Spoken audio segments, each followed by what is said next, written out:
नमस्कार दोस्तों, स्वागत है सभी का। हम आप सभी को एक सूचना दे देना चाहते हैं कि 1 फरवरी 2022 से दिन के 1 बजे यूपी लेखपाल के सिलेबस के अंतर्गत ग्रामीण विकास शुरू करेंगे। लाइव क्लास होगी और शाम के 7 बजे सिविल क्लास शुरू करेंगे, जिसमें पहली जो क्लास होगी वो होगी इंडियन हिस्ट्री की, जिसमें हम एंशिएंट हिस्ट्री की चर्चा करेंगे। और दूसरा जो होगा वो इकोनॉमी का क्लास होगा। तो सभी लोग ज़्यादा से ज़्यादा लोग जुड़िएगा, उससे लाभान्वित होंगे, क्योंकि इस पर हमने बहुत मेहनत किया है और आप सभी लोग हमें पूरा आशा है कि ज़्यादा से ज़्यादा लोगों को जोड़ेंगे भी। देखिए, हम आप सभी चर्चा अभी तक जो किए हैं, आज़ादी के अमृत महोत्सव के उपलक्ष्य में अतीत की ज्ञानवर्धक श्रृंखला की 5 अभी तक चर्चा कर चुके हैं। छठे आज चर्चा करेंगे हम लोग। यह इसलिए आज महत्वपूर्ण होगा क्योंकि इसमें कई ऐसी उपलब्धियां हैं जिसकी वजह से भारत आज दुनिया में एक ताकतवर राष्ट्र के रूप में उभरा है।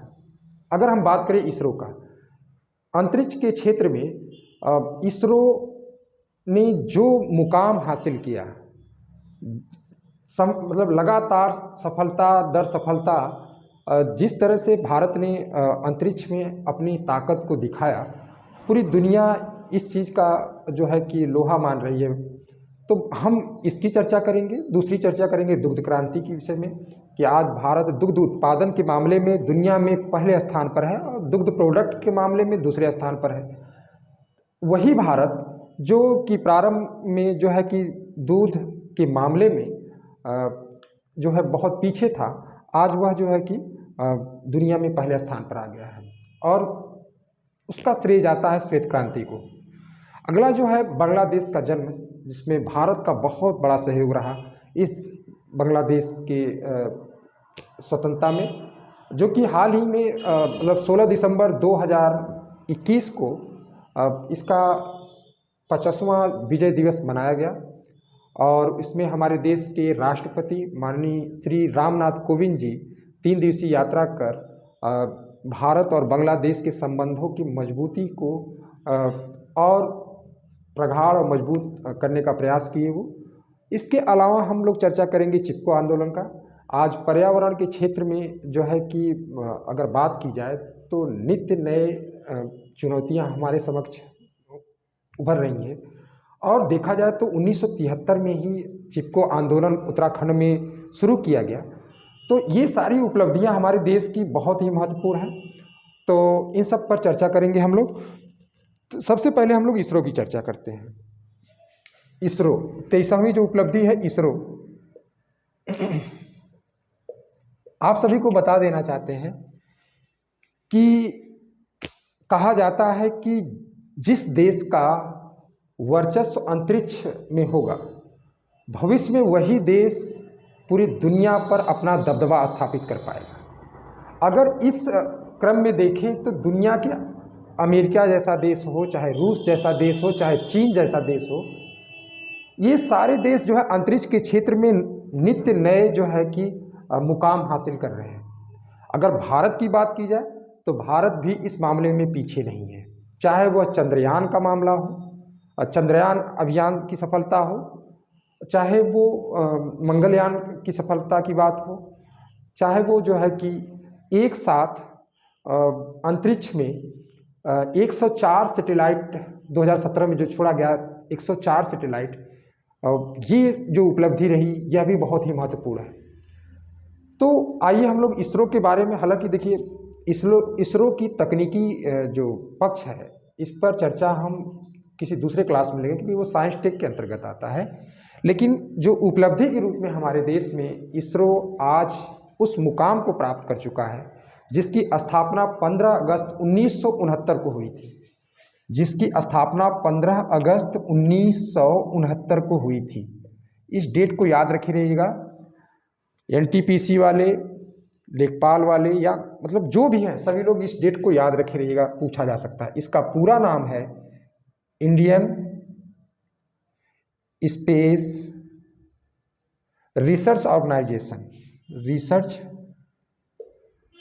ऑर्गेनाइजेशन, इसको याद रखे रहिएगा। हालांकि इसकी शुरुआत अगर कहा जाए तो 1963 में ही थुम्बा में रॉकेट लॉन्चिंग कर शुरू कर दिया गया था, लेकिन इसरो की स्थापना के बाद तमाम ऐसी उपलब्धियां जिसकी हम चर्चा किसी दूसरे दिन करेंगे, तमाम ऐसी उपलब्धियां हैं जिसकी वजह से आज भारत जो है, भारत पूरी दुनिया में अंतरिक्ष के क्षेत्र में एक ताकतवर राष्ट्र के रूप में ठहर रहा है। अगर बात करें कि शुरुआत में भारत के द्वारा जो प्रक्षेपित किया गया जो सैटेलाइट रहा, उसका नाम था आर्यभट्ट। आर्यभट्ट, आप सभी लोग जानते होंगे कि आर्यभट्ट एक खगोलविद और गणितज्ञ रहे जो पाई का सही मान निकाले और बीज गणित में उनका बहुत बड़ा योगदान रहा। तो वो रहे 5वीं सदी के आर्यभट्ट जी। उन्हीं के नाम पर पहला जो है उपग्रह छोड़ा गया, पहला उपग्रह अंतरिक्ष में स्थापित किया गया। पहला उपग्रह यह स्थापित किया गया 19 अप्रैल 1975 को। आर्यभट्ट माइलस्टोन इसलिए कहा जाता है क्योंकि इसके बाद आर्यभट्ट, भास्कर, मतलब तमाम ऐसे जो है कि श्रृंखलाएं चालू की गई सैटेलाइट की। आज जो है रिमोट सेंसिंग हो, चाहे दूरसंचार के क्षेत्र में हो, भारत न केवल यहाँ दूरसंचार और रिमोट सेंसिंग देखा जाए बल्कि इससे बहुत आगे बढ़ चुका है वो। और वो भारत जो है कि अमेरिका की तर्ज पर, जैसे जीपीएस है, ग्लोबल पोजिशनिंग सिस्टम, उसी तरह से भारत ने नाविक और INRSS शुरू किया है। तो हम लोग ये देखें तो इसकी शुरुआत की गई आर्यभट्ट के द्वारा। इसरो की स्थापना का श्रेय जाता है विक्रम साराभाई।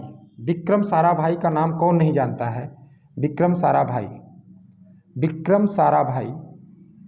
विक्रम अम्बालाल साराभाई, जिन्हें कि अंतरिक्ष विज्ञान, भारतीय अंतरिक्ष विज्ञान का जनक कहा जाता है।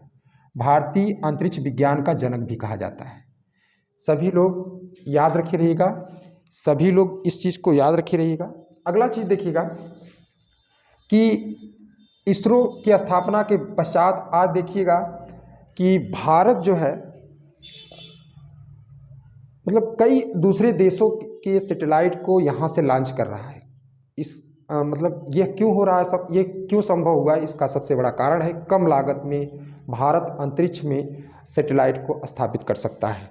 यही कारण है कि इसकी जो व्यावसायिक इकाई है जिसका नाम है एंट्रिक्स, उसका नाम है एंट्रिक्स, से कई देशों का समझौता हुआ है जिसके सैटेलाइट इसरो द्वारा अंतरिक्ष में प्रक्षेपित किए जाते हैं। तो इसरो की स्थापना जो की गई 15 अगस्त 1969 को, इसकी तकनीकी, इसके अनुसंधान, इसके तमाम पक्षों पर अगर किसी ने सबसे ज़्यादा काम किया तो वह थे विक्रम साराभाई। इसीलिए इनको भारतीय अंतरिक्ष विज्ञान का जनक कहा जाता है। इसके अलावा इन्होंने कई संस्थानों की स्थापना इनके द्वारा किया गया जो कि इसरो के विकास में बहुत ज़्यादा सहयोगी रहा। आज अगर बात की जाए, इसरो का जो चेयरमैन नियुक्त किया गया है वो है पी सोमनाथ, जो के सिवान के स्थान पर ये चेयरमैन बनाए गए हैं इसरो के।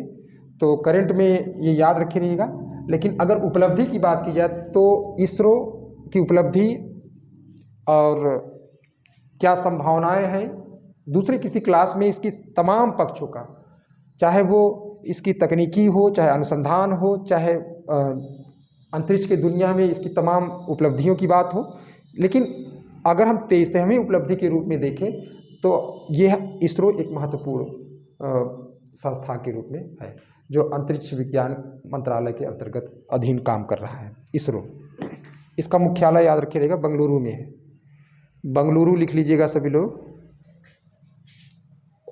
बेंगलुरु, इसको याद कर लीजिएगा सभी लोग। अगला हम जो चर्चा करने जा रहे हैं वह उपलब्धि है 24वीं जो उपलब्धि है उसकी चर्चा करें तो दुग्ध क्रांति। दुग्ध क्रांति के जनक जो माने जाते हैं वो वर्गीज कुरियन है। वर्गीज कुरियन, जिनके द्वारा जो है एक कार्यक्रम चलाया गया, राष्ट्रीय डेयरी विकास कार्यक्रम, जो 1965 में शुरू किया गया। और बाद में जो है कि भारत जो है कि दुग्ध उत्पादन के मामले में आज दुनिया में पहले स्थान पर पहुंच चुका है। अगर 24वीं उपलब्धि के बारे में हम चर्चा करें तो वह है दुग्ध क्रांति।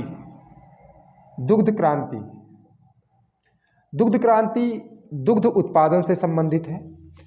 भारत दुग्ध उत्पादन के मामले में वर्तमान में दुनिया में पहले स्थान पर है। अगर मिल्क प्रोडक्ट की बात हो तो दूसरे स्थान पर है।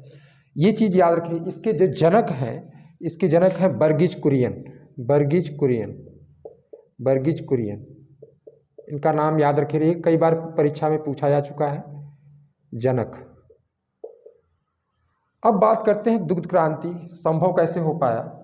आप सभी को बता देना चाहते हैं कि 1970 में ऑपरेशन फ्लड चलाया गया। ऑपरेशन फ्लड कार्यक्रम चलाया गया, जिसके द्वारा ऑपरेशन फ्लड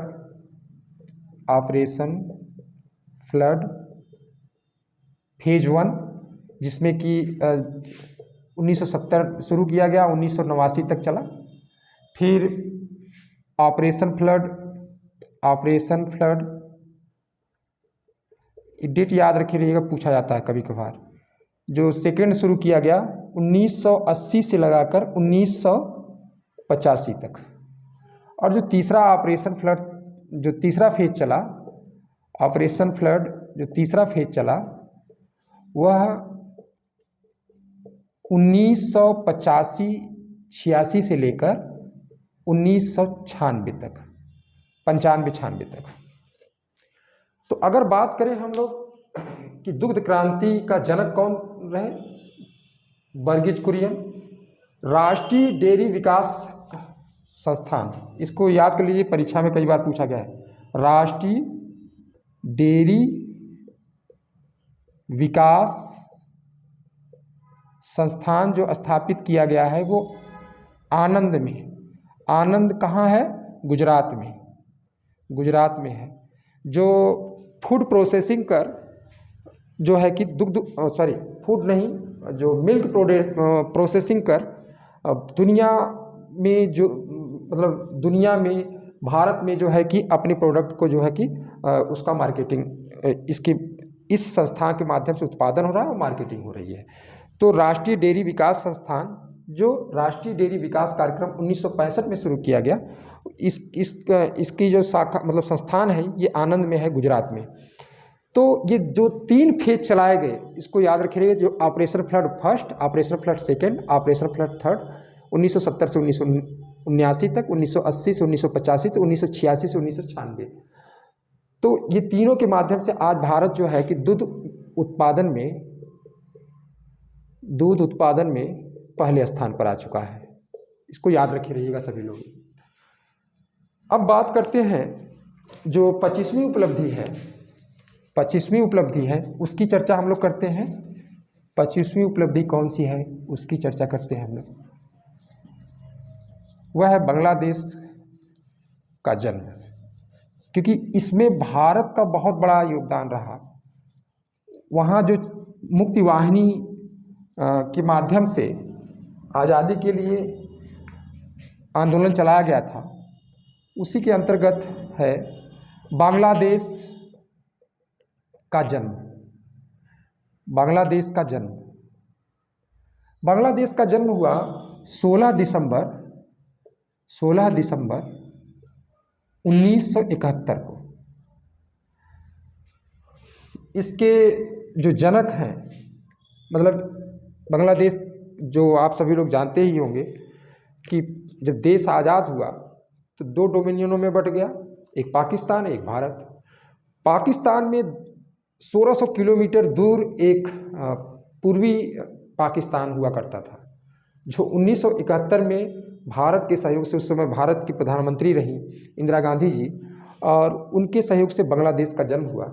यही कारण है कि जो 16 दिसंबर 2021 को 25वीं विजय दिवस मनाया जा रहा था बांग्लादेश में, भारत के जो है राष्ट्रपति श्री रामनाथ कोविंद जी को आमंत्रित किया गया और ये 3 दिवसीय अपनी यात्रा के दौरान रमन्ना काली मंदिर का जो है कि वो उद्घाटन भी किए। और इसके अलावा आप सभी को बता दें कि भारत के संबंध जब से बांग्लादेश का जन्म हुआ है, भारत का संबंध दिनों दिन मजबूत होता जा रहा है। वहाँ की जो प्रधानमंत्री हैं शेख हसीना, जो बांग्लादेश के जनक हैं मुजिबुर रहमान, उन्हीं की बेटी हैं और वो वर्तमान में प्रधानमंत्री हैं। वहाँ के जो राष्ट्रपति हैं अब्दुल हामिद उनका नाम है, सभी लोग याद रखे रहिएगा। बांग्लादेश का जन्म कब हुआ? 16 दिसंबर 1971। किसके सहयोग से? सहयोग रहा भारत का, भारत का सहयोग रहा। यही कारण है कि 16 दिसंबर के दिन 1971 के दिन पाकिस्तान के जनरल नियाजी साहब, A.K. नियाजी, अब्दुल्ला खान नियाजी और यहाँ के जो जनरल रहे जगजीत सिंह अरोड़ा,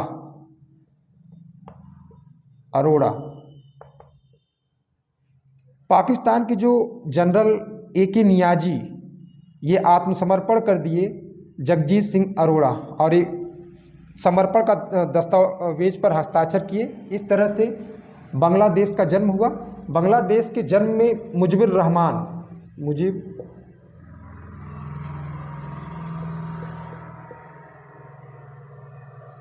रहमान इसके जनक माने जाते हैं। इनका बहुत बड़ा योगदान रहा और यहाँ पर मुक्त वाहिनी नामक संगठन के द्वारा आंदोलन चलाया गया और हिंसक संघर्ष में अंत में जो है बांग्लादेश आज़ाद हुआ। आज बांग्लादेश भारत का मजबूत दोस्त है, मित्र है। इनके बीच व्यापारिक हो या सबसे अगर बात भी की जाए कि भारत का जो सीमावर्ती देश है जो सबसे शांत है इस समय, तो वो बांग्लादेश की ही बात की जाए, क्योंकि बांग्लादेश की जो प्रधानमंत्री जी हैं शेख हसीना जी, बांग्लादेश से जो ऐसे तत्व हैं जो भारत की एकता अखंडता को नुकसान पहुंचा सकते हैं, उसके खिलाफ उन्होंने कार्रवाई की और भारत का हमेशा सहयोग कर रही हैं। तो इस तरह से देखा जाए तो बांग्लादेश का जन्म, इसकी भी चर्चा करेंगे हम विस्तार से कि किस तरह से बांग्लादेश आज हमारा एक ऐतिहासिक किस तरह से भारत और बांग्लादेश के बीच एक ऐतिहासिक संबंध है और बांग्लादेश एक पड़ोसी देश होने के साथ साथ एक मजबूत मित्र राष्ट्र भी है। तो इससे क्या लाभ है, विदेश नीति में किस तरह से यह लाभकारी होगा, हमारा व्यापार आर्थिक क्षेत्र में तमाम मुद्दों पर चर्चा होगी। लेकिन आप लोग याद रखिए बांग्लादेश का जन्म 16 दिसंबर 1971 को हुआ। किसके सहयोग से? भारत के सहयोग से। उस समय भारत की जो प्रधानमंत्री रही इंदिरा गांधी जी रही, वहाँ के जो जनक रहे मुजिबुर रहमान जो पहले राष्ट्रपति रहे और वर्तमान में उन्हीं की बिटिया शेख हसीना जो है ये यहाँ की प्रधानमंत्री हैं। और अब्दुल हामिद, याद रखिए, हो सकता है कभी पूछा जाए वनडे में, यहाँ की जो राष्ट्रपति हैं उनका नाम है अब्दुल हामिद, इनका नाम याद रखे रहिएगा सभी लोग, अब्दुल हामिद। तो इस तरह से 25वीं उपलब्धि की चर्चा की जिसमें भारत का बहुत बड़ा योगदान। अच्छा, एक चीज़ और ध्यान रखिएगा, जो अभी हाल में 16 दिसंबर 2021 को भारत के राष्ट्रपति का दौरा रहा 3 दिवसीय, उसमें जो मंदिर की चर्चा हम किए हैं रमन्ना, इसको याद रखिए, रमन्ना काली मंदिर, इस मंदिर को नुकसान पाकिस्तानी सैनिक बहुत ज़्यादा नुकसान पहुंचाए थे ऑपरेशन सर्च लाइट के दौरान, इसको याद रखे रहिएगा सभी लोग, बहुत नुकसान पहुंचाए थे। तो बांग्लादेश के सहयोग से, क्योंकि देखिए बांग्लादेश और भारत के बीच एक भावनात्मक प्रतीक के रूप में भी इसे देखा जा सकता है, संबंध मजबूत के रूप में भी इसे देखा जा सकता है और तमाम तरह से। तो इसके निर्माण पर जो है कि भारत और बांग्लादेश के संबंधों का हम लोग निर्धारण कर सकते हैं, रेखांकित कर सकते हैं। अगला हम लोग चर्चा करते हैं 26वें की चर्चा करते हैं हम लोग। तो 26वें में हम लोग पर्यावरण से संबंधित हैं, चिपको आंदोलन, जो कई बार परीक्षाओं में पूछा जा चुका है और भविष्य में भी पूछा जा सकता है। तो आइए हम लोग उस पर चर्चा करते हैं कि किस तरह से हमारे लिए वो उपयोगी होगा, न केवल हम लोग की परीक्षा से संदर्भित बल्कि जीवन के लिए भी कितना महत्वपूर्ण है।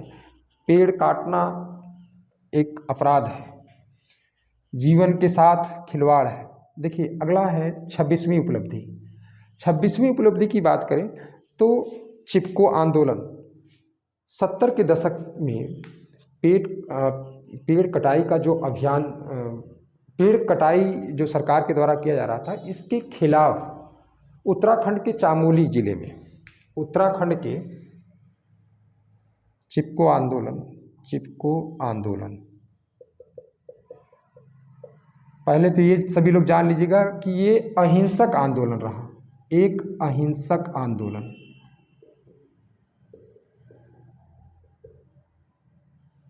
इसके प्रणेता कौन रहे? सुंदरलाल बहुगुणा, गौरा देवी, चंडी प्रसाद भट्ट।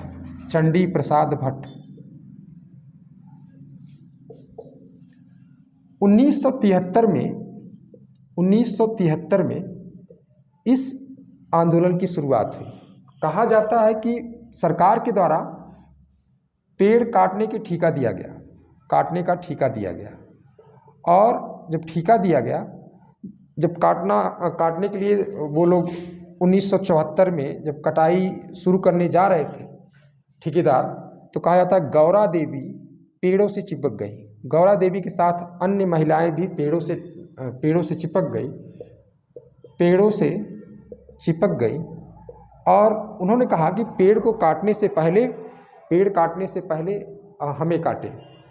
और अंततः जो है कि चिपको आंदोलन सफल रहा, सरकार को झुकना पड़ा और पेड़ कटाई रोक देना पड़ा। इसी तर्ज पर दक्षिण भारत में 1983 में एक और आंदोलन चलाया गया, जिसका नाम कर्नाटक के पश्चिमी घाट वाला जो हिस्सा है, वहाँ पर पेड़ कटाई के खिलाफ जो चलाया गया, उसको कहा गया एपिको आंदोलन। याद रखे रहिएगा, क्योंकि पूछा जा सकता है आप लोगों से। अभी तक तो चिपको आंदोलन बार बार पूछा गया है। इसमें सुंदरलाल बहुगुणा का नाम याद रखे रहिए, गौरा देवी का, चंडी प्रसाद भट्ट का। लेकिन 1983 में एपिको आंदोलन शुरू किया गया पांडुरंग हेगड़े के द्वारा। पांडुरंग हेगड़े के द्वारा शुरू किया गया। इसको याद रखे रहिएगा सभी लोग, पांडुरंग हेगड़े के द्वारा शुरू किया गया। कहाँ पर? कर्नाटक राज्य के पश्चिमी घाट वाले वन वाले क्षेत्र में, पश्चिमी घाट के वन वाले क्षेत्र में इसे शुरू किया गया। तो इस तरह से देखा जाए तो हम लोग जो चर्चा किए आज, 26 उपलब्धियों की चर्चा किए। चिपको आंदोलन महत्वपूर्ण है। तो नमस्कार, जय हिंद, जय भारत।